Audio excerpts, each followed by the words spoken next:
ఇప్పుడే జీ5 app download చేయండి.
లక్ష్మి మాయలో పడి మారిపోయావు.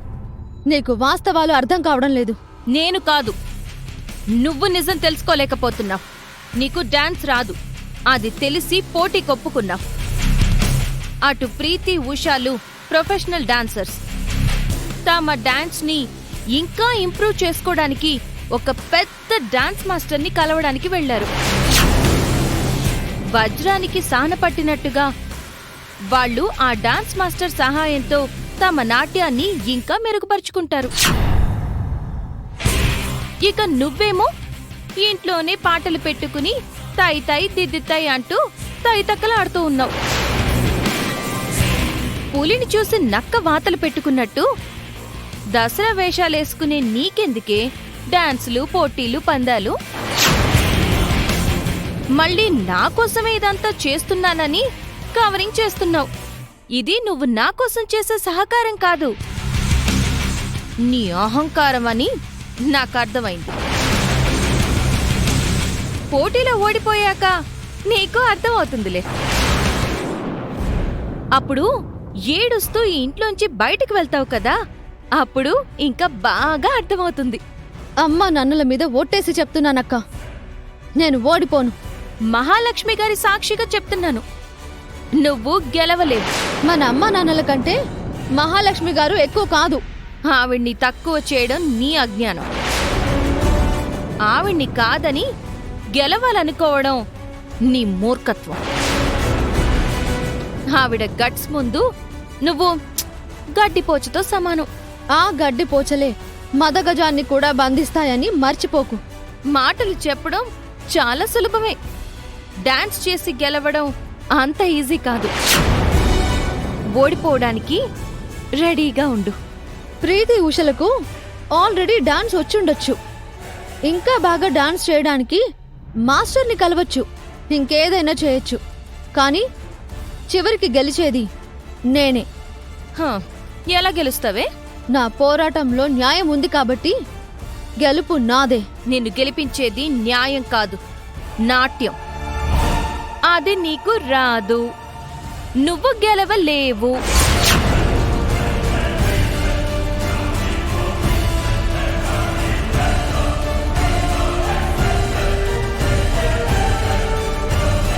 నన్ను ఓడించడానికి వాళ్ళు డాన్స్ మాస్టర్ని కలవడానికి వెళ్లారా? చెప్తాను.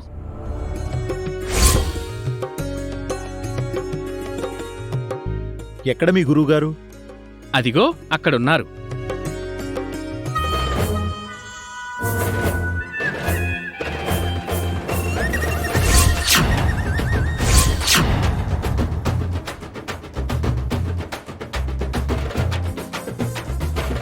మాస్టర్ డాన్స్లో ఉంటాడనుకుంటే డ్రింక్లో ఉన్నాడేంటి?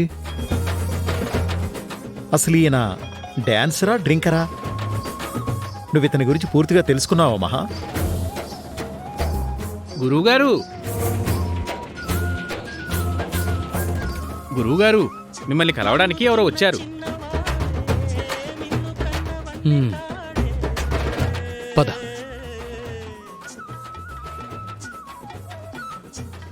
ఎవరు మీరు? ఏం కావాలి మీకు?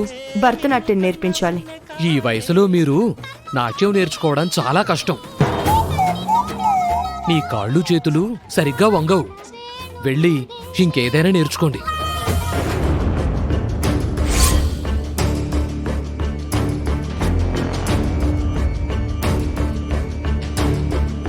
ఏంటన్నయ్యా మేము డాన్స్ ప్రాక్టీస్ చేస్తుంటే నువ్వు సిస్టమ్ ఎందుకు ఆఫ్ చేసావు? చేసిన ప్రాక్టీస్ చాలు. పోటీలో మేము గెలవాలి కదన్నయ్య. మీరు ఎంత ట్రై చేసినా సీతని ఓడించలేరు. పోటీ క్యాన్సిల్ చేసుకోండి. నిజం చెప్పావు రామ్. సీతని ఓడించే సత్తా వీళ్ళకి లేదు. మమ్మల్ని తక్కువ అంచనా వేయొద్దత్తయ్యా. సీతను మీరు తక్కువ అంచనా వేయకండి. సీతకు బట్టలు కుట్టడం తప్ప భరతనాట్యం వచ్చా మావయ్య? సీత ఏమైనా చేయగలదు ఉషా. కానీ మాతో సమానంగా డాన్స్ చేయలేదు కదన్నయ్య. మిమ్మల్ని మించి చేస్తుంది. మమ్మల్ని మించి డాన్స్ చేయాలంటే సాక్షాత్తు ఆ నటరాజు దిగి రావాలి. ఆహాహాహా, మరీ అంత ఓవర్ కాన్ఫిడెన్స్ పనికిరాదమ్మా.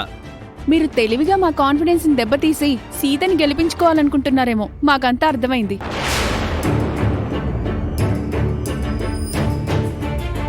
మా చేతిలో సీత గ్యారంటీగా ఓడిపోతుంది. చూస్తూ ఉండండి, మేమే గెలుస్తాం.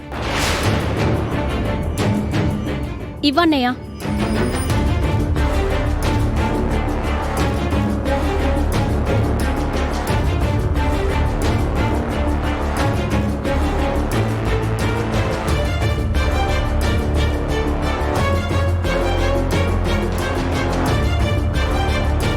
లాభం లేదు రామ్.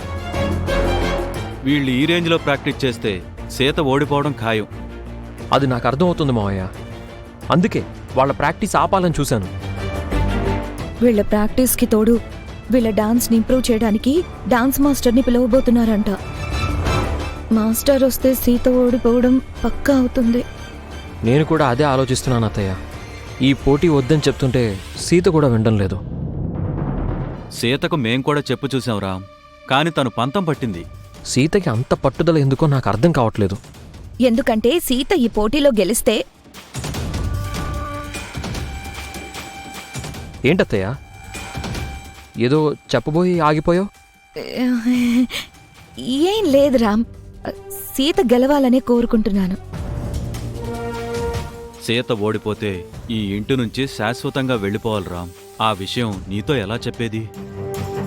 ఇది సరదా పోటీయే అయినా సీత సీరియస్గా తీసుకుంటుంది. ఇది సీరియస్ పోటీయే రామ్. సీత పందెంలో గెలిచి తన అక్కని తన బావ దగ్గరికి పంపించాలనుకుంటుంది. ఈ సరదా పందానికి పిన్ని కూడా సీనియర్ డాన్స్ మాస్టర్ని తీసుకొస్తుందంట. చివరికి ఇది దేనికి దారి తీస్తుందో తెలియడం లేదు. ఇంతకీ సీత ఎక్కడా? జీ5 యాప్ డౌన్లోడ్ చేసి అన్ని ఎపిసోడ్స్ పూర్తి ఉచితంగా చూడండి.